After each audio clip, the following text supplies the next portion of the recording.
Welcome, dear listener, and thank you for joining us once again for one of our historical journeys. It is always a joy to know you return to spend these moments with us, exploring the stories of the past together. Tonight, we turn to one of the most unsettling chapters of the Middle Ages, a time when fear and belief combined to create strange outbreaks that baffled entire communities. What if an entire town suddenly went mad? What if hundreds of people began to laugh, cry, or dance, and simply could not stop? In medieval Europe, this was not a legend. It was real. Whole villages were swept into frenzies that no one could explain. Nuns who claimed they were possessed, peasants who believed they had turned into wolves, crowds who danced in the streets until their bodies gave out. Was it the work of demons? Was it punishment from God? Or was it something hidden deep in the human mind? Something still with us today. Tonight we'll uncover the truth behind the hysteria that haunted medieval Europe, from dancing plagues to witch trials, from visions to mass possessions. You will hear how fear and faith shaped a world on the edge of madness. So stay with us until the end, because the answers may surprise you. Before we begin, a quick reminder to like and subscribe if you enjoy these stories and want to hear more. Your support helps us continue bringing these journeys through history to life, and we'd love to hear from you. Share with us in the comments what time it is where you are, and where you're listening from. It's always fascinating to see how far our stories reach. Now sit back, relax, and let's begin our journey into the past. To understand the hysteria that swept across medieval Europe, we must first step into the daily life of the people who lived it. Imagine a world where almost everything you depend on could vanish overnight. Crops might fail because of too much rain or too little. A sickness could spread from one family to the next until an entire village lay silent. War could arrive without warning, soldiers demanding food, money, or loyalty. Life was short, uncertain, and ruled by forces no one could control. For most people, the church was the only source of answers. It told them why the harvest failed, why plague struck, why strange events unfolded. If you obeyed the teachings, you could hope for heaven. If not, you risked damnation. This gave priests and bishops immense power, not only over faith, but over fear. A sudden illness, a run of bad luck, or even a lightning strike could be explained as the hand of God or the hand of the devil. Now place yourself in a small medieval village. Wooden huts, dirt floors, smoke rising from a fire in the center of the room. Outside, the fields stretch toward the forest, dark and full of mystery. At night, the only light comes from a candle or a torch. Shadows shift and flicker across the walls. There are no doctors, no scientists, no explanations beyond what the church or the stories of the elders provide. Imagine the weight of that uncertainty. Imagine what it does to a community already burdened by hunger, disease, and loss. This was a world where rumors spread faster than truth. If one person fell into fits, shaking, laughing, or crying, it might be seen as possession. And once the idea of possession took hold, others might begin to feel the same symptoms, carried not by disease, but by fear itself. What we today call mass hysteria was for them a sign of divine or demonic power. Think about it. When you cannot explain suffering, you seek meaning. Was the village cursed? Did someone anger God? Was there a witch nearby, poisoning the wells? These questions were not idle speculation. They could decide who lived and who died. A widow on the edge of the village, a healer with unusual herbs, or a child who spoke out of turn. All could become targets of suspicion. This fragile world, built on fear and faith, created the perfect conditions for hysteria to flourish. People lived so close to disaster that their minds searched for patterns, explanations, and causes. And when those explanations pointed to the supernatural, whole communities could be swept into frenzy. And so, with fear as a constant companion, The stage was set for some of the most extraordinary outbreaks of hysteria in European history. Perhaps the most famous began not with visions or curses, but with movement. Ordinary people, seized by an uncontrollable urge to dance, sometimes for days, sometimes until death. Our journey continues with one of the strangest spectacles of the Middle Ages, the Dancing Plagues. Among all the outbreaks of hysteria in medieval Europe, none was as shocking, as mysterious, or as deadly as the Dancing Plagues. Strange epidemics swept across towns and villages, seizing men, women, and even children with an unstoppable urge to dance. It was not joyful, not festive. It was frantic, desperate, and often fatal. To this day, historians struggle to explain how entire crowds could move as if possessed, their bodies giving in to exhaustion, while the music of fear carried on. The most famous of these outbreaks began in Strasbourg in the summer of 1518. A woman named Frau Trophea stepped into the street and began to dance. She did not stop after a few minutes, or even a few hours.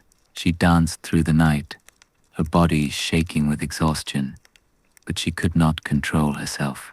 By the next day, others had joined her. Within a week, dozens of people were dancing uncontrollably in the streets of the city. Eyewitnesses claimed that the crowd grew to hundreds, their movements wild and chaotic, as if their very souls were trapped in a fever.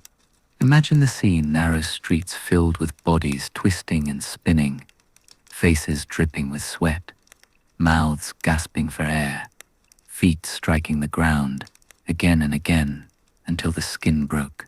The sound of moans and cries mixed with the rhythm of countless steps. Some collapsed and rose again, as though compelled by a force greater than their own will.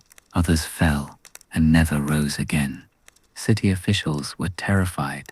They called in physicians, who declared that the dancers were not possessed by spirits, but suffering from an illness of the blood.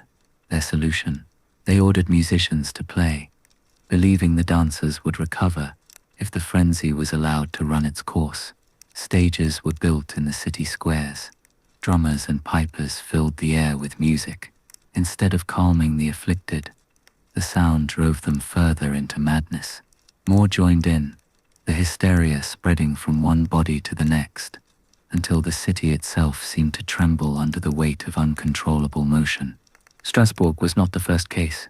Decades earlier, in 1374, outbreaks were recorded along the Rhine River, from Aachen to Cologne. Chroniclers describe people dancing through the streets, holding hands in great circles, leaping and spinning until they fell unconscious. Some screamed that visions of saints or demons drove them on. Others shouted the names of holy figures as they collapsed, pleading for deliverance. What could explain this? Scholars today suggest ergot poisoning, a hallucinogenic fungus found in rye bread, might have played a role. Others argue that famine, disease, and despair created such tension that it erupted into mass psychogenic illness, hysteria so powerful that it spread like fire from one mind to another. Yet none of these theories can fully capture the scale, the intensity, or the sheer terror of watching a city dance itself toward death.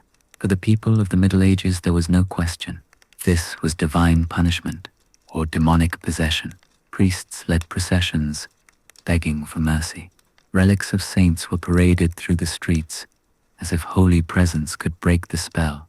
But the dancing continued, sometimes for weeks, until the afflicted either collapsed in exhaustion or were carried away in death. Pause for a moment and imagine being there.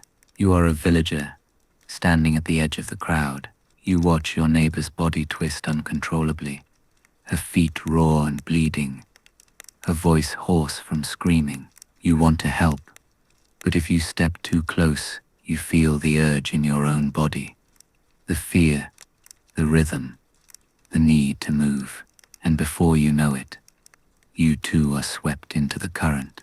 The Dancing Plagues remind us of something essential about hysteria. It does not stay locked inside one mind. It spreads, it grows, it feeds on fear, uncertainty, and belief until entire communities lose control together. And in an age when famine, plague, and death were constant companions, it was all too easy for despair to transform into madness. These outbreaks left a deep mark on the memory of Europe. They were written down in chronicles, whispered about for generations, and remembered as signs that the human body could betray itself under the weight of fear. To this day, they remain one of the strangest and most haunting mysteries of medieval history. And yet, the dancing plagues were only the beginning. If movement could become contagious, so too could visions, voices, and possessions. In convents across Europe, women claimed to see demons, to hear the whispers of the devil, and to feel spirits moving through their bodies. These episodes of mass possession would shake monasteries, villages, and entire regions with equal force. And so, our journey now turns from the madness of the streets to the hysteria of the cloisters. If the streets of Strasbourg revealed how hysteria could seize the body, then the convents of Europe showed how it could seize the mind. Within those stone walls, far from the bustle of marketplaces and city squares, outbreaks of visions, trances, and possessions shook communities that were supposed to be the very center of holiness. Imagine the cloister of a medieval convent. The air is still, filled with the faint smell of incense and the sound of quiet footsteps echoing against stone. Nuns rise before dawn, their days marked by prayer, silence, and obedience. They see the same faces, the same walls, the same rituals, day after day, year after year. For some, it was a life of peace. For others, it was a prison of the mind. It was in these environments that hysteria often bloomed. One nun might claim she saw the figure of Christ, or felt the devil's claws on her back. Soon others would begin to see and feel the same. Screams echoed through the dormitories, bodies twisted in unnatural convulsions, and voices cried out in tongues no one could understand. Priests were called to investigate. Were these women blessed with visions from God, or possessed by demons? Centuries later, in the 17th century, the Loudun possessions in France would become infamous, but their roots lay deep in medieval patterns. In Loudun, entire groups of nuns fell into trances, claiming they were tormented by evil spirits. They accused priests of sorcery. They writhed and cursed in public, and their fits drew crowds eager to witness the struggle between heaven and hell. Though Loudun was post-medieval, it followed a script that had already been written in countless convents across Europe. From a psychological perspective, the convent was the perfect setting for collective hysteria. These were highly charged emotional spaces. Nuns were often young women forced into religious life by family decisions, cut off from marriage, motherhood, or the world outside. The tension between desire and duty often turned inward. Hours of silence and prayer, with little contact with outsiders, heightened sensitivity to suggestion. Superiors interpreted behavior through the lens of religion, reinforcing supernatural explanations instead of questioning them. Once one nun exhibited symptoms, visions, convulsions, fainting, others quickly followed. What we might call psychological contagion spread rapidly in environments where the line between the sacred and the supernatural was already thin. Not all visions were condemned. Some were revered. Medieval Europe was filled with stories of saints who received ecstatic visions, bore invisible wounds, or heard the voice of God. Women like Hildegard of Bingen or Catherine of Siena were celebrated for their mystical experiences. Yet in other convents, when visions turned dark, when bodies thrashed instead of glowed, when voices cried out obscenities instead of prayers, the same phenomena were judged to be demonic. This blurred line created both fascination and terror, A nun in ecstasy could be seen as holy. A nun in convulsions could be seen as possessed. Sometimes both interpretations existed at once, confusing communities and deepening the hysteria. Modern psychology suggests that these outbreaks were not lies or deliberate fabrications. They were real experiences, shaped by belief and expectation. When a nun collapsed in a fit and claimed a demon was pressing on her chest, her sisters, living in the same world of faith and fear, were primed to feel the same. The power of suggestion, combined with genuine stress and repression, could make the invisible tangible. The devil was as real to them as hunger or cold. Think of how the human mind works under extreme stress. Panic can cause the heart to race, breathing to quicken, muscles to spasm. In a community trained to see spiritual warfare everywhere, those natural reactions were given supernatural meaning. What today might be diagnosed as conversion disorder or mass psychogenic illness became for them a battle between God and Satan inside the walls of the convent. These outbreaks rarely stayed private. They became public spectacles. Priests performed exorcisms. Relics were brought in. Processions filled the streets outside the convent. Ordinary villagers, already fearful of plagues and famine, came to watch. Each scream, each convulsion, each accusation fed the belief that invisible forces stalked their world. Hysteria inside the convent became hysteria in the town, and there was danger too. Possessions sometimes turned into accusations of witchcraft, of sorcery, of heresy.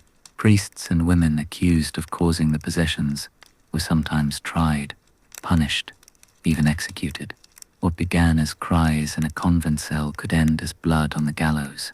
These episodes reveal something profound about the medieval world. Hysteria was not just madness. It was a mirror of society's deepest fears and pressures. In the convent, it reflected the tension between devotion and repression. In the town, it reflected the fragile boundary between faith and superstition. And for both, it revealed how easily fear could become reality when reinforced by belief.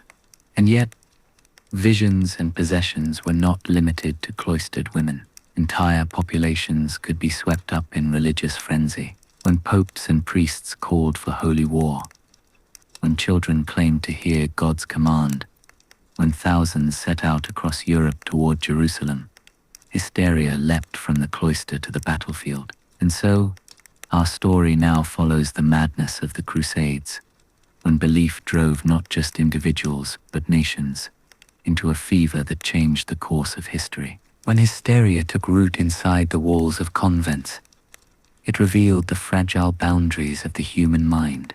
But outside those walls, across fields and towns, the same forces that drove nuns to visions and convulsions could sweep entire nations into movements of collective fervor. The Crusades were not simply wars. They were waves of passion and frenzy that transformed belief into action on a scale the medieval world had never seen.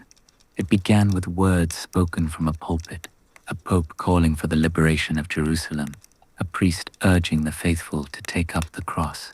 But the response was not measured, nor calm. It was a tidal wave of emotion. Crowds surged forward, crying out that God willed it, that salvation awaited those who joined. In a world already weighed down by fear, hunger, and uncertainty, the promise of purpose and of eternal reward ignited something volatile. Picture the scene in a small village in France or Germany at the end of the 11th century. A barefoot preacher stands in the marketplace, his voice cracking as he speaks of holy war. His words fall into the ears of farmers who have lost children to plague, of women who fear famine, of men who feel trapped in lives of toil and despair. Suddenly, the misery of their days seems transformed into a mission. The weight of suffering is given meaning. It is not punishment, it is preparation. They are to become warriors of God. Psychology teaches us that in times of deep anxiety, people search desperately for a unifying explanation, for a sense of belonging stronger than their fears. The Crusades offered precisely that. To take the cross was not only to fight an enemy far away, it was to join a movement larger than oneself, to escape ordinary life, and to be swept into the safety of the crowd. The hysteria of one voice became the hysteria of thousands. There were the peasants' crusades, ragged groups, who set out with little more than faith and desperation, convinced divine power would protect them. There were stories of children who declared they had been chosen by God, their visions convincing entire groups to march with them toward the unknown. For the church, these were signs of holy zeal. For the people who followed, they were proof that the impossible could be done. And yet, most ended not in triumph, but in tragedy. Starvation on the road, massacres of Jews along the Rhine, and death long before reaching Jerusalem. The hysteria did not stop with adults. Chroniclers tell of children swept up in waves of collective passion. Some were said to fall into trances, claiming to see Christ himself calling them eastward. Others, barely strong enough to carry their own packs, set out across mountains and seas, believing that innocence alone would part the waters. Modern historians doubt many of the details, but the fact that Europe believed these stories and retold them for centuries reveals the depth of its susceptibility to collective illusion. It is tempting to think of the Crusades only in terms of politics or religion, but look closer and you see the same patterns that mark the Dancing Plagues and the convent possessions. Anxieties unspoken found release in collective behavior. Social pressures and unrelenting hardship fed a hunger for transcendence. The imagination, primed by faith and fear, turned visions into missions, and words into movements that swept across continents. And always the line between faith and hysteria blurred. To see a crowd chanting in the streets, to watch men abandon their fields and families for a distant war, hear women claiming visions that urged them forward. Was this devotion or delirium? For medieval Europe, it was often both. As armies gathered, crosses stitched onto their garments, and songs of deliverance filled the air, the same psychological contagion that once spread through cloisters now filled entire cities. But what happened when this fervor turned inward? When instead of looking eastward toward Jerusalem, communities turned on one another, on neighbors accused of sorcery, on women suspected of witchcraft, on strangers believed to walk as beasts in the night. The hysteria that fueled crusades across continents would soon ignite fires much closer to home. Fear that could drive thousands across continents was powerful enough, but fear that turned inward against one's own neighbors was far more dangerous. Across Europe, in fields, villages, and courts, whispers began to rise. Whispers of curses, of women in league with the devil, of men who could change shape under the moon. And soon, those whispers grew into the loudest hysteria of the medieval age, the panic over witchcraft. For centuries, suspicions had lingered on the margins. Folk healers, widows, or anyone who lived alone could be accused of dabbling in the unnatural. But as the Middle Ages wore on, fear deepened, sharpened, and finally ignited into organized hunts. Every misfortune could now be explained through the shadow of a witch. A failed harvest, a sick child, a sudden storm. None were chance. All were believed to be the work of hidden malice. Imagine standing in a village where crops have withered. The people are hungry. They gather in the square, their voices low but charged. Someone remembers that a neighbor's cow gave birth to a twisted calf. Someone else recalls that an old woman muttered angrily after being refused bread. The pattern forms quickly. She must be to blame, and within hours, suspicion becomes certainty. Once named, the accused has little hope of escape. Psychology tells us that in times of extreme stress, humans look for control, even if only by finding someone to blame. When famine or plague struck, there was no medicine to cure it, no science to explain it, but there was always an outsider, a scapegoat. To accuse was to restore order, to condemn was to feel safe. The witch became a vessel onto which an entire community poured its fears. But this was not merely about rumor. The machinery of the church and secular courts gave hysteria the weight of law. Accusations became trials, and trials became spectacles. Torture was often used to extract confessions, and under such torment, the accused said what their judges already believed. They confessed to flying through the night, to consorting with demons, to poisoning wells and fields. Each word, forced from pain, was taken as truth, and each confession fed the belief that witches were everywhere. These were not isolated events. Waves of witch trials swept through Germany, France, Switzerland, and beyond. In some places, entire villages were decimated by accusations. Families were torn apart as children testified against parents, neighbors against neighbors. The hysteria spread like fire, devouring lives, not because of evidence, but because of fear. Think of what it must have felt like to live in such a world. Every argument, every grudge, every look held danger. To be strange was to be suspicious.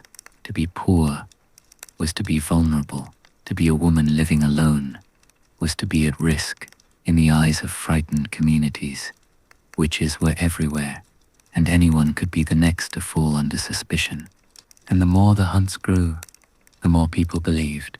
Each execution confirmed the danger. Each burning reinforced the certainty that witches were real. Hysteria does not need proof, it needs momentum. And by the late Middle Ages, momentum was everywhere. But beneath this terror lay something deeper, a reflection of society itself. The witch hunts revealed medieval anxieties about gender, about power, about the fragility of communities under pressure. Women, especially those who did not conform to expected roles, bore the heaviest burden. In their persecution, we see both the hysteria of the crowd and the insecurities of an entire age. The panic over witchcraft was perhaps the purest expression of mass hysteria. Fear, weaponized, belief enforced, and suspicion turned into violence. It left scars that would stretch into the centuries beyond the Middle Ages, shaping Europe long after the first whispers began. And yet, witches were not the only creatures that haunted medieval minds. Alongside them walked darker shapes, shadows that blurred the line between man and beast. In forests and villages, tales of wolves that were not wolves began to spread, and so the hysteria that condemned women as witches would also hunt men accused of becoming monsters. The witch was not the only figure to haunt the medieval imagination. In the dark forests that stretched across Europe, another terror stirred, half man, half beast. The werewolf. To modern ears, it sounds like a creature of folklore, a tale told to frighten children before bed. But in the Middle Ages, it was far more than a story. It was a conviction, a belief strong enough to send men to trial, to torture, and to execution. Imagine the Europe of the late Middle Ages. Vast stretches of forest still covered the land. Wolves prowled the edges of villages, stealing livestock, sometimes even attacking the weak or unwary. The howl of a wolf at night was not distant background noise. It was a reminder that danger lurked just beyond the torchlight. For people living so close to nature, the boundary between human and beast felt fragile. And so when hysteria looked for new forms, it found them in the shape of the werewolf.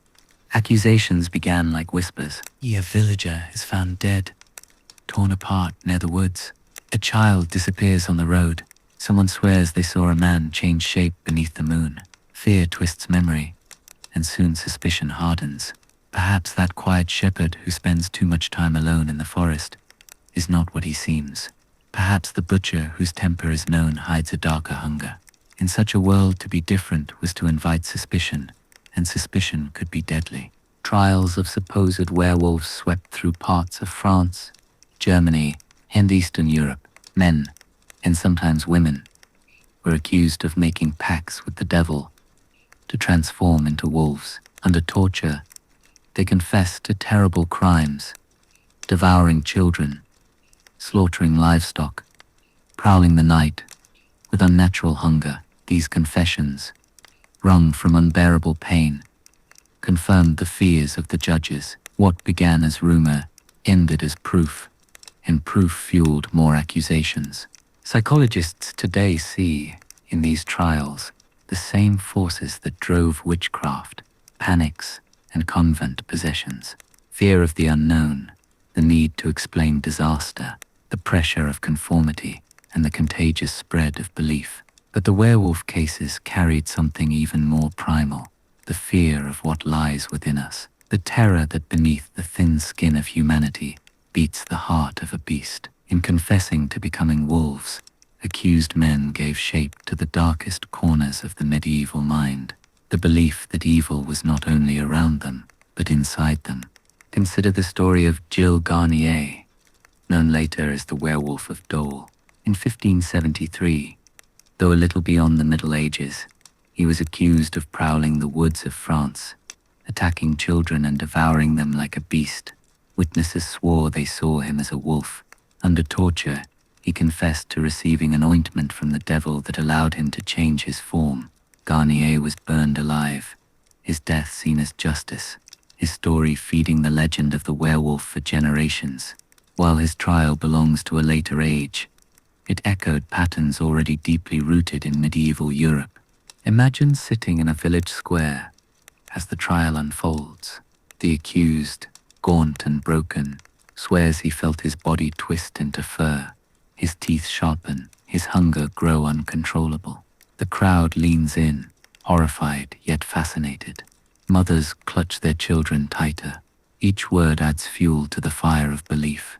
When the sentence is carried out, when the accused is hanged or burned, the villagers feel a grim relief, but beneath that relief lingers a chilling thought. If it could happen to him, could it not happen to anyone?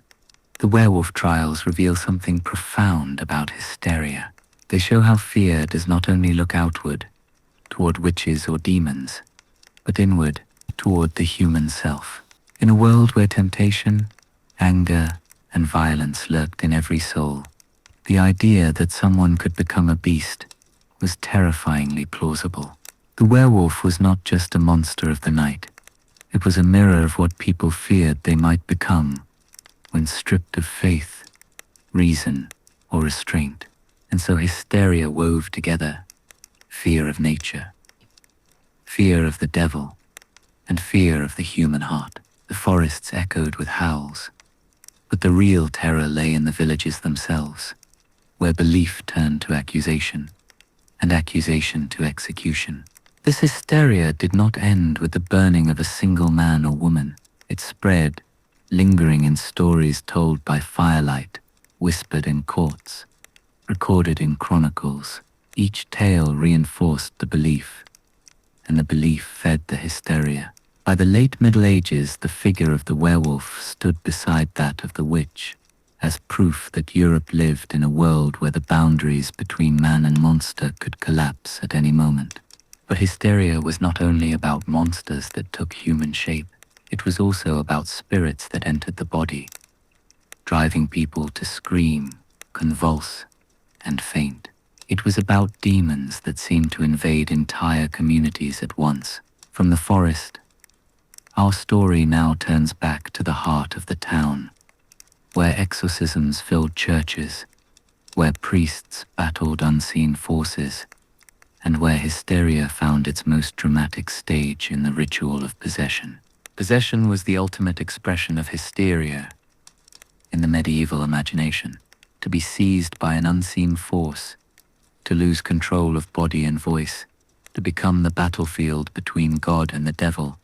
No fear could surpass it, and unlike the werewolf or the witch, the possessed could be anyone, a child, a woman in a convent, a priest, even a stranger on the street. No one was safe from the possibility that the devil might take hold. Imagine the silence of a church at dusk. The air is heavy with incense, the dim glow of candles throwing shadows on stone walls. The congregation gathers, their eyes fixed on a young girl kneeling at the altar. Her body trembles. A low sound rises from her throat, not her voice, but something deeper, guttural, alien. Gasps ripple through the crowd as her eyes roll back. Her limbs twist, and she begins to shout words no one has taught her. Some fall to their knees in fear. Others whisper prayers, believing they are witnessing the devil himself speaking through her mouth. Scenes like this became common in medieval Europe. Entire convents erupted in fits of convulsions, nuns screaming obscenities, stripping their clothes, or collapsing into trances. Priests rushed to perform exorcisms, holding crucifixes over writhing bodies, sprinkling holy water, chanting prayers until their voices broke. The more dramatic the fit, the more convinced the community became that something supernatural was at work. And as belief deepened, hysteria spread. What began with one woman became 2, then 10, then a whole cloister, locked in nightly battles with invisible demons. The psychological roots are clear to us now. But to them, there was no question. This was possession. The devil had entered their world. Stress, repression, suggestion, all played their part. A convent was a pressure cooker.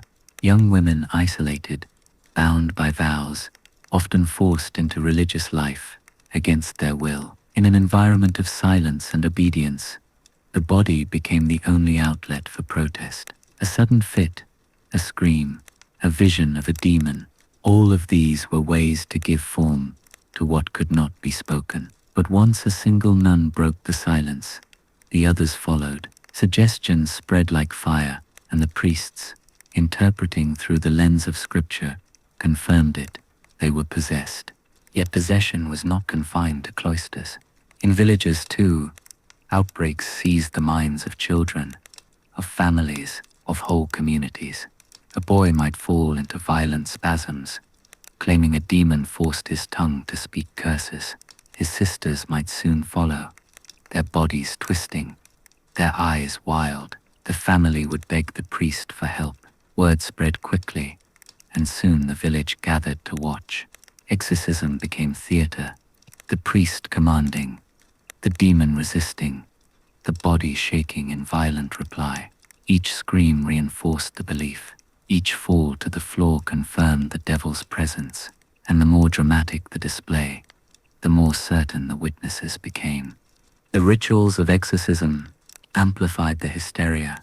The crucifix pressed against the forehead, the Latin prayers shouted in rising tones, the sprinkling of holy water. It was a performance as much as a rite.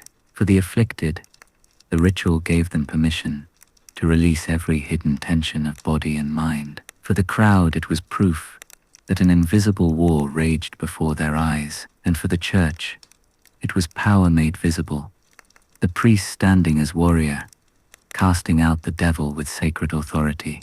There were darker sides to these events. Accusations often followed possessions. If a nun cried that a demon entered her through the sorcery of a neighbor, suspicion turned quickly to violence. The line between possession and witchcraft blurred, and hysteria fed itself in an endless cycle. A woman screaming in a convent could lead to a trial in the village square, her words under trance enough to condemn another to death. The devil's voice, they believed, was speaking through her, so how could it be doubted?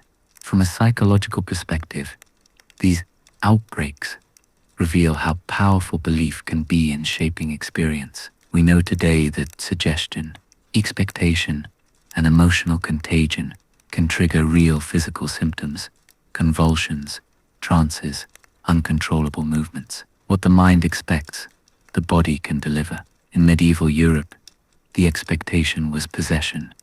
So possession was what they saw. The power of belief created reality, and that reality spread until whole communities were caught in its grip. The spectacle of possession and exorcism left deep marks on medieval memory. Chronicles recorded the most dramatic cases. Pilgrims traveled to see famous exorcists. Relics were carried through towns to ward off demons, and shrines promised protection to those who feared possession might seize them next. The hysteria was not confined to the afflicted. It extended to everyone who watched, who whispered, who wondered if the devil was walking just behind them. Think of the fear this instilled in ordinary lives. A mother watching her child convulse, believing she was powerless against the devil's grip. A priest, trembling as he faced not only the possessed, but also his own doubts. What if the demon spoke through him next? A villager hearing screams from the convent at night, wondering if evil had already entered his own home. The terror was not only in the fits of the possessed, but in the uncertainty they created. If it could happen to one, it could happen to anyone. And so possession became one of the most powerful forms of hysteria in the medieval imagination. It combined fear of the body, fear of the mind, and fear of the supernatural into a single overwhelming experience. It was hysteria elevated to theater, terror turned into ritual, belief embodied in cries and convulsions. Yet possession was not only a religious drama, it was also a social one. It gave voice to the voiceless, power to the powerless. Nuns who were otherwise silent could scream. Children who were otherwise ignored could command the attention of an entire village. The body, in its hysteria, spoke truths that society would not allow. Truths of repression, of suffering, of fear. The devil may have been their explanation, but beneath it lay very human struggles. As the centuries moved on, possessions and exorcisms would continue, shaping not only medieval Europe, but the world beyond. But even as priests battled demons in darkened churches, hysteria found new forms outside. The flagellants marched through towns, whipping their backs bloody in search of salvation. Relic cults drew thousands into frenzied devotion, and ordeals by fire and water turned hysteria into judgment before the eyes of the crowd. The story of possession reveals hysteria at its most dramatic, but it was far from its final form. When possession seized the body and exorcism filled the church with cries and prayers, hysteria reached its most dramatic stage. Yet outside the walls of convents and homes, other forms of collective frenzy gripped medieval society. These were not the private struggles of a single soul, but public rituals that swept through villages and cities, binding whole crowds in fear, devotion, and desperation. One of the most striking examples was the movement of the flagellants. Bands of men, sometimes joined by women and even children, marched from town to town, stripping their shirts and whipping their backs with cords or iron-studded lashes. The sound of leather striking flesh echoed through the streets, blood staining the cobblestones as the crowd sang hymns of repentance. They believed that by punishing their bodies, they could atone for the sins of the world and perhaps turn away the wrath of God. These movements spread most dramatically during times of crisis, especially during the Black Death of the mid-14th century. As plagues swept across Europe, killing millions, fear had no outlet. Medicine failed, prayers seemed unanswered, and death struck without warning. In that void of meaning, the flagellants appeared. They carried with them both hope and hysteria, their wounds proof of their devotion, their chants filling towns with both awe and dread. To watch them was to see hysteria, given ritual form, an entire group surrendering to the same rhythm, the same belief, the same desperate attempt to control what was uncontrollable. Relics too became centers of mass fervor. The bones of saints, fragments of the true cross, drops of holy blood, all were said to carry miraculous power. Pilgrims traveled great distances to see them, to touch them, to hope for healing. But what began as devotion often tipped into frenzy. Crowds pressed so tightly that people fainted or were trampled.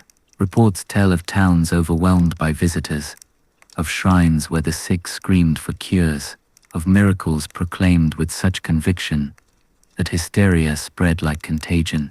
Each healing, real or imagined, reinforced belief, and belief fed the hysteria. Consider what it must have been like to stand in such a crowd. A man claims his blindness has been lifted. A woman insists her child's fever is gone. The people cheer. The priests lift the relic higher. The crowd surges forward. In that moment, the boundary between reality and suggestion blurs. If enough believe, then belief itself becomes the miracle. Ordeals added another layer of fear. When guilt or innocence could not be proven, the accused might be thrown into water, or forced to walk across fire, or hold a red-hot iron. The outcome was left to God. If they survived, they were innocent. If not, their suffering was taken as proof of guilt. These trials were not seen as cruelty, but as divine judgment. And yet, in their very staging, they reveal how deeply hysteria shaped medieval justice. The crowd gathered not only to witness, but to participate emotionally in the ritual, their conviction growing with every gasp, every burn, every drowning. Psychologists today would describe these events as forms of collective suggestion. In times of deep uncertainty, ritual provided both meaning and control. For the medieval mind, suffering had purpose, relics had power, and ordeals carried divine truth. To doubt was unthinkable, for doubt would mean facing a world without order, and so hysteria became woven into the very fabric of law, devotion, and community life. These public rituals were more than superstition. They were survival strategies in the face of famine, plague, and war. They offered explanations, actions, and a sense of belonging, but they also carried danger. Flagellant processions sometimes turned violent, attacking Jews or others they blamed for Europe's suffering. Relic cults drained villages of money and stability. Ordeals condemned countless innocents to death. Hysteria bound the community together, but it also tore it apart. The spectacle of bloodied flagellants marching beneath dark skies, of crowds surging around holy bones, of villagers holding their breath as a man plunged into water. These were the images that defined the medieval search for meaning. They reveal a world where hysteria was not always hidden, but openly displayed, sanctified by ritual, and fed by the collective power of belief. And yet, these rituals were not the end. They were part of a larger story, one where hysteria seeped into every corner of medieval life. If relics could heal, if ordeals could prove guilt, then surely superstition and fear could govern every detail of daily survival. And so as we leave the public square filled with chants and cries, we step into the private fears of ordinary people, fears of curses, of nightly terrors, of unseen forces that shaped every breath of their lives. Fear in medieval Europe did not always roar through the streets in the form of dancing crowds or screaming nuns. More often, it crept quietly into the rhythms of everyday life. It lived in the smallest gestures, in the habits passed from parent to child, in the whispered warnings by the hearth. Hysteria was not always a spectacle for the chroniclers to record. It was woven into the fabric of survival. Step inside the cottage of a peasant family. The floor is packed with earth, the air smoky from the central fire. Tools hang along the wall. A pot simmers slowly, and in the dim light you see charms tucked into the beams, sprigs of herbs, a cross of wood, perhaps even a small pouch of soil from a holy place. These were not decorations. They were shields. A family would not dare sleep without some protection against evil spirits, for night was dangerous, and every creak of the roof could signal something lurking beyond the threshold. At mealtimes, even the simplest act was surrounded by ritual. A man would carve a loaf of bread, only after making the sign of the cross upon it. To slice it without this gesture was to invite misfortune. When drinking water from the well, many would whisper a blessing, lest unseen forces poison the cup. At the threshold of the door, protective charms were nailed, iron against witches, salt against demons, prayers scratched into wood to keep the devil at bay. The natural world itself was alive with omens. The call of an owl at night, the sudden crow of a rooster at the wrong hour, a dog howling without cause. These were not simple accidents. Each carried a meaning, a warning that invisible powers were stirring. A strange wind rattling the shutters might be taken as the passage of spirits. A storm arriving too swiftly could be a punishment from heaven. Nothing was meaningless. Every detail of nature whispered a message, and to ignore it was to risk calamity. Communities lived with constant suspicion. If a cow sickened, neighbors might whisper that someone had cast a curse. If milk turned sour too quickly, if a child fell ill, if the harvest failed without reason, blame had to be found. Often it fell upon those who lived differently. The widow at the edge of the village, the healer who gathered herbs in the forest, the stranger who did not quite belong. Fear turned them into scapegoats, and though the punishment was not always execution, it was exile, gossip, and mistrust that could destroy a life just as surely. Religion, too, added layers to daily fear. Every sin, no matter how small, carried weight. People believed unseen angels and demons watched constantly, recording every word and thought. A slip of the tongue, harsh word to a neighbor, even an impure dream could be enough to bring punishment unless confessed and forgiven. This sense of judgment hung over every action, and in such a world, hysteria could ignite at the faintest spark. Even in moments of joy, fear lingered. Weddings were surrounded by rituals to ward off misfortune. Amulets were hidden in the bridal bed. Bells were rung to drive away spirits, and guests spoke blessings loudly, so no whisper of a curse could spoil the union. Births were guarded fiercely. Mothers carried charms, infants were baptized swiftly, and strangers were often kept away, lest evil steal the child.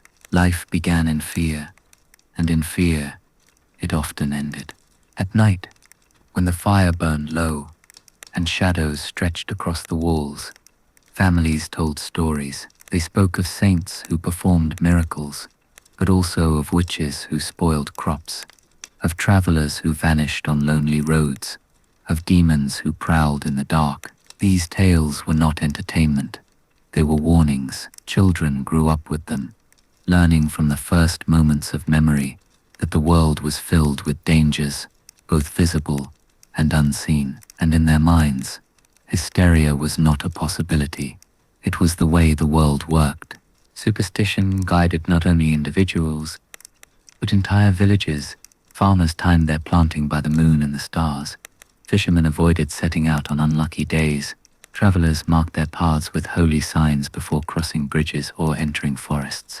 The medieval landscape was alive with rules, rituals, and restrictions, all meant to shield against the unknown. And though they gave comfort, they also created constant tension. For one mistake, one forgotten gesture, might be enough to unleash disaster. This was the texture of daily life, fragile, uncertain, and surrounded by unseen threats. To live in the Middle Ages was to live with fear as a constant companion. Fear so ingrained, it was hardly noticed until it swelled into frenzy. Outbreaks of hysteria may have captured the attention of chroniclers, but the foundation was here, in these cottages, these rituals, these whispered beliefs. It was here that hysteria was fed, nurtured, and passed on from generation to generation. From these daily fears, larger outbreaks often grew. A run of bad luck could swell into accusations. A dream could be retold as a vision. A quarrel with a neighbor could become evidence of sorcery. And once fear took shape, it spread with terrifying speed.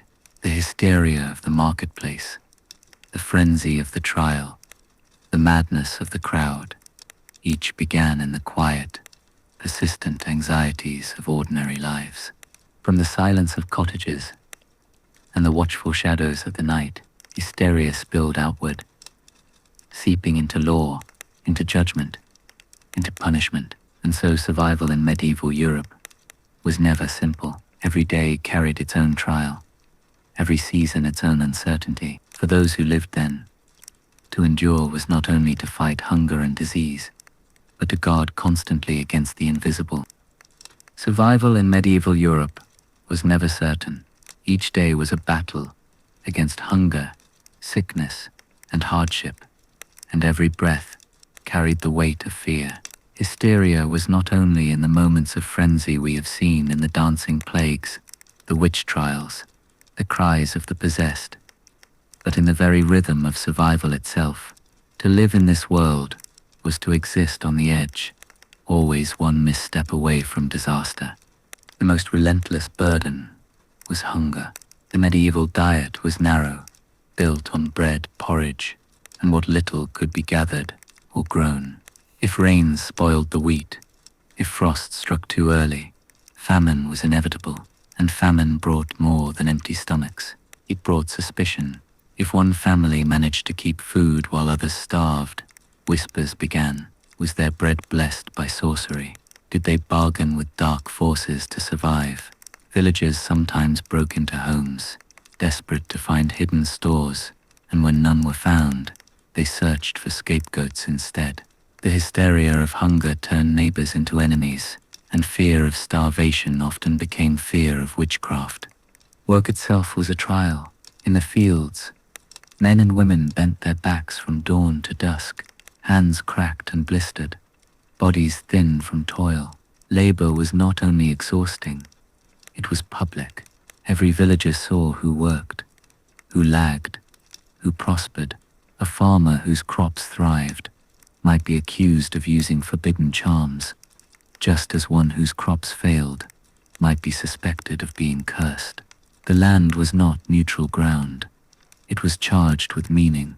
Every sheaf of wheat carried weight, not only for survival, but for suspicion. Punishment was another stage for hysteria. Medieval justice was harsh, often public, and always meant to frighten as much as to correct. Stocks in the village square displayed the accused, mocked and jeered by neighbors. Thieves were whipped before crowds, their cries feeding a sense of righteousness. More serious crimes were punished by hanging, burning, or breaking on the wheel, each execution drawing townsfolk together in a spectacle of terror and certainty. These rituals of law were not only about justice, they were about control, about reminding the people that fear was both a tool and a bond. And in the minds of the crowd, guilt was confirmed, not by evidence, but by the sheer weight of the ritual itself. Disease added another layer of hysteria. Plague was the most dreaded, striking without warning, leaving death carts and empty homes in its wake. But even smaller illnesses, fevers, rashes, sudden seizures, were enough to spark suspicion. Families burned herbs in their homes, hung charms over their children, and prayed before relics for protection. If sickness lingered, blame was placed on curses, on witches, or on sins unconfessed. Entire communities could turn inward, searching for who had brought God's wrath upon them. Fire, too, was both necessity and terror. A hearth was life, but a stray spark could destroy a village of wooden homes. Superstition grew around flames. Fire might be blessed to purify or cursed to punish. A blaze that spread too quickly could be seen as more than accident.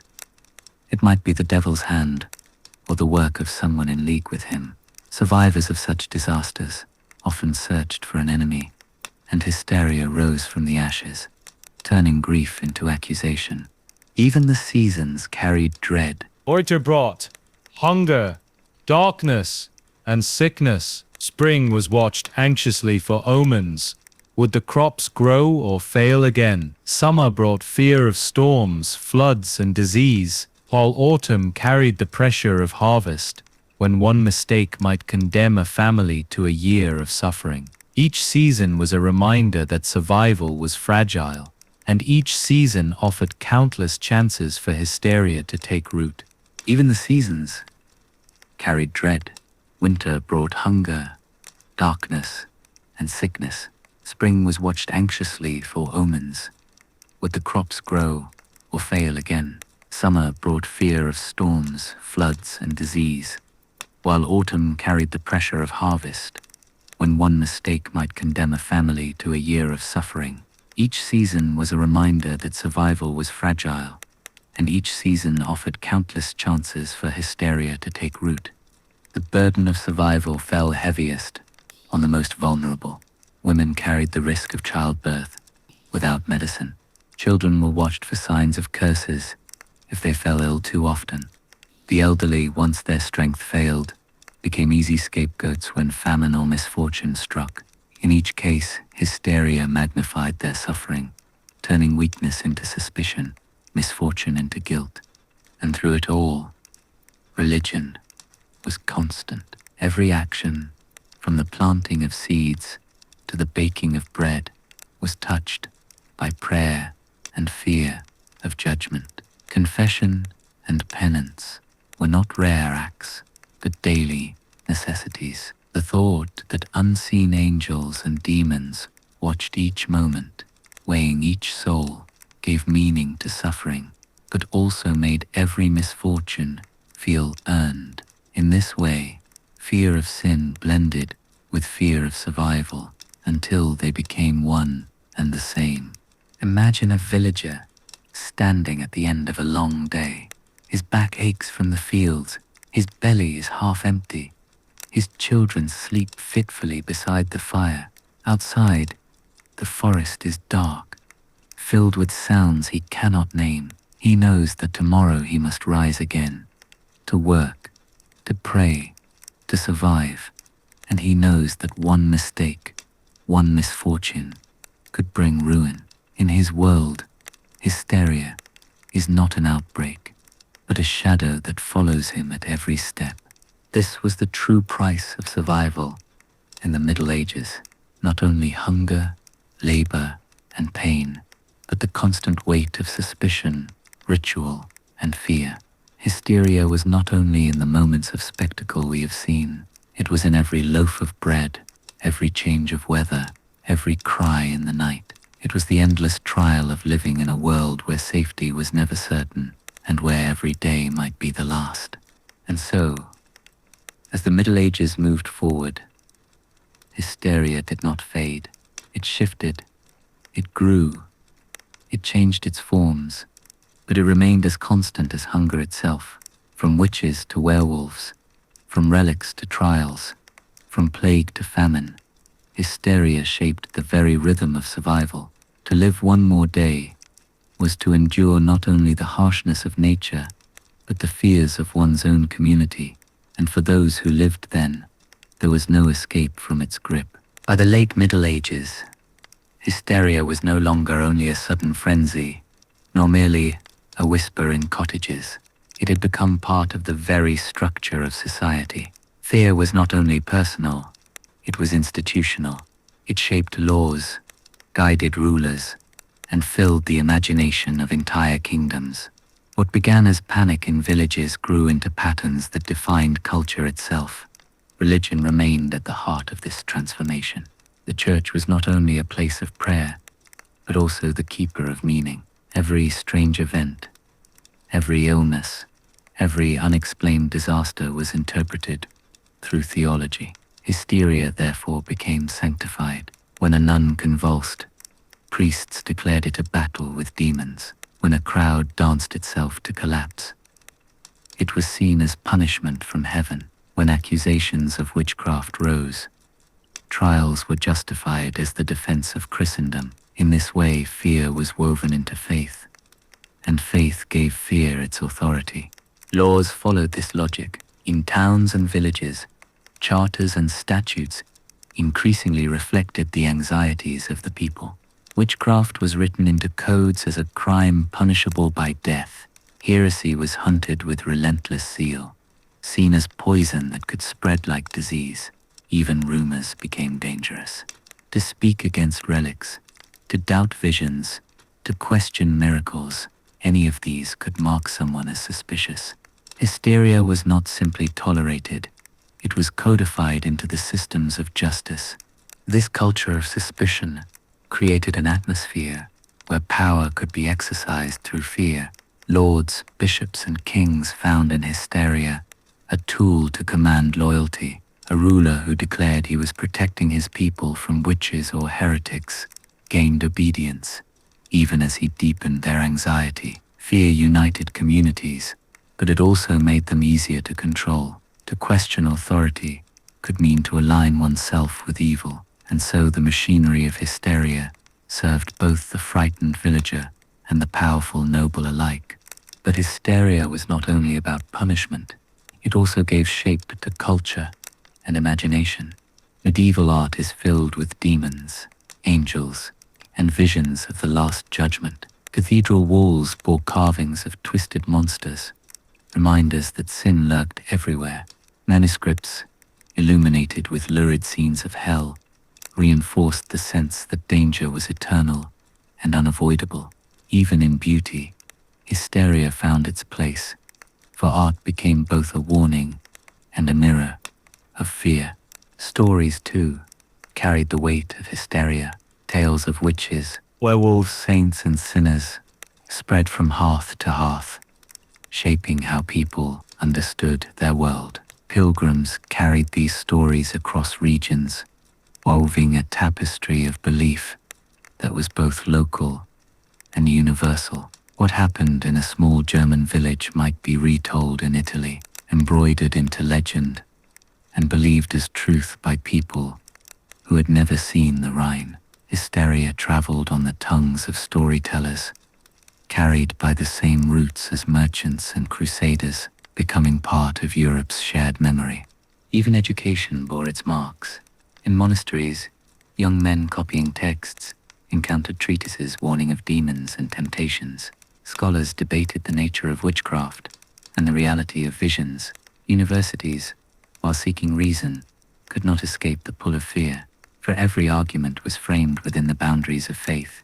Hysteria was not an enemy of learning, it was part of its foundation. To know the devil was to know the world, and to doubt him was unthinkable.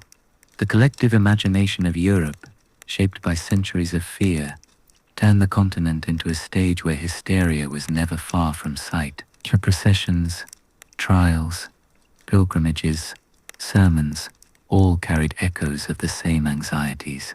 Every thunderstorm, every failing harvest, every unexpected death reinforced the belief that unseen forces ruled daily life. Communities lived not only with danger, but with the constant expectation of it, and culture itself grew around that expectation. What is striking, looking across these centuries, is how hysteria evolved. At first it was sudden and strange. Dancing crowds, visions in convents, rumors of wolves in the night. But over time it became more organized, more institutional. Fear became systematized, transformed into law, doctrine, ritual, and art. What had once been outbreaks became a way of life. The extraordinary had become ordinary, and the ordinary had become infused with dread. And yet, in this very endurance, lies the deepest truth of hysteria in medieval Europe. It was never only about madness or delusion. It was about meaning for a people who lived with constant suffering. Hysteria gave explanation, gave form, gave certainty where none existed. It was not simply a sickness of the mind, but a culture of the soul, shaping how an entire civilization understood itself. By the close of the Middle Ages, Europe carried with it a memory filled with demons and miracles, witches and saints, curses and cures. Years. It was a memory that would not fade. Long after the plagues ended, after wars shifted, After empires rose and fell, the echoes of medieval hysteria lingered. They shaped how people feared, how they judged, and how they imagined the forces of the unseen. And so, as we draw near to the final chapter of this story, we carry with us not only the tales of madness, but the knowledge of how they became part of Europe itself. The hysteria of the Middle Ages was not an episode, it was a legacy, and in that legacy lies the final lesson, how fear, once planted, can live on across centuries.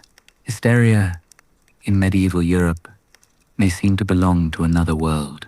We look back on witches burned, crowds dancing themselves to exhaustion, nuns screaming of demons in convent halls, and we tell ourselves it was a different time, a darker age, an age of ignorance that we have left behind. But the truth is more haunting. The fears of the Middle Ages did not vanish. They only changed their shape, and the shadows that once stretched across villages and cathedrals still stretch across us now. Think of what we have seen in this journey. Ordinary people burdened by famine and plague, finding meaning in superstition. Communities torn apart by suspicion, finding enemies in neighbors. Crowds swept into frenzies by voices, visions, or hunger for salvation. Each of these was not only a story of madness, but of humanity itself. For beneath the demons, the witches, and the wolves lay the most basic truth. Fear. Fear of the unknown. Fear of suffering. Fear of death. Fear that in the end, survival would not be enough. In the Middle Ages, fear was given faces. The witch at the edge of the village, the demon pressing on the chest of the possessed, the werewolf prowling the forest at night. These faces gave fear form, and by giving it form, people believed they could fight it. Yet in fighting it, they created hysteria. In naming their terror, they gave it power, and in that power, communities found both unity and destruction. We like to think we are different, that modern life, with its science and medicine, has freed us from such chains. But look closer, and the echoes return. The witch trials may have ended, but suspicion still burns in our societies.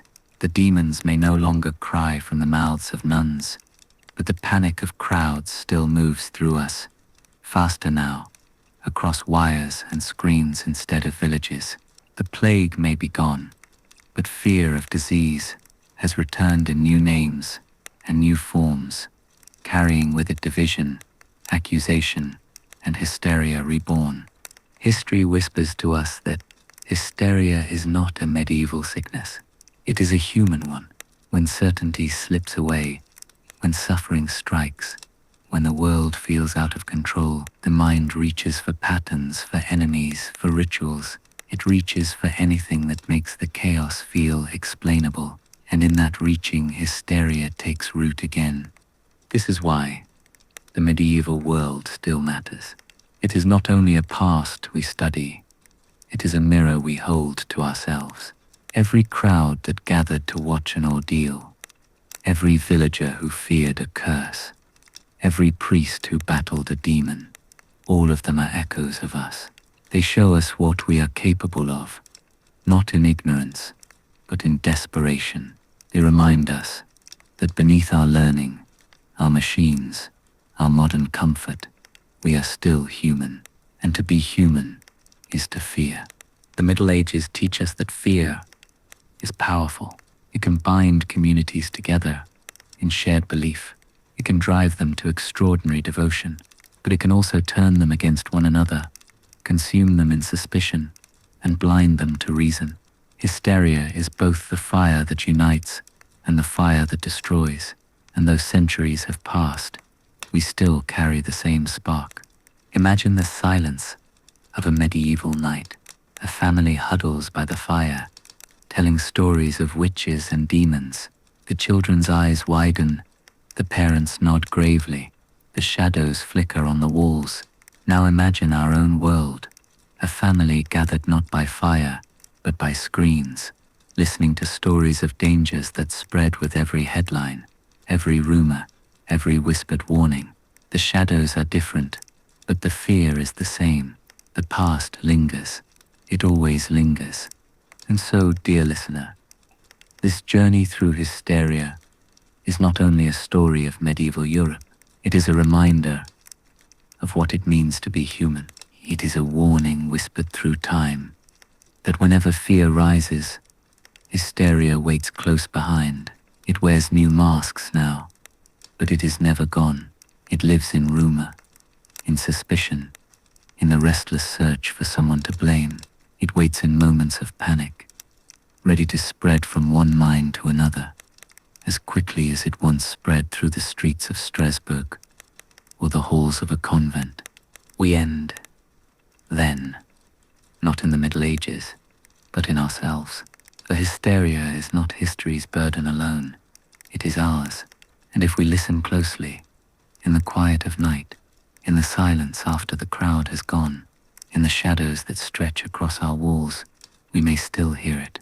The echo of footsteps in the street, the rustle of fear in the dark, the whisper of the past, reminding us that hysteria is never gone, only waiting to return. So sit with that thought as the fire burns low and the world grows still. The faces may have changed, but the shadows remain, and in those shadows, hysteria waits, patient, enduring, eternal. And as you drift into sleep, to remember this, strange echoes of the past still move quietly through time, surfacing in whispers, in dreams, in things we cannot quite explain. They are never gone, only waiting in silence, beyond the edge of reason. But tonight, you are safe. Let the shadows settle. Let the voices grow distant, and let your mind sink into calm. Sleep well, dear listener, and may the night keep its secrets until morning. Good night, and keep following our tales, for there is still so much in history to be told, and so many stories waiting to be brought out of the shadows.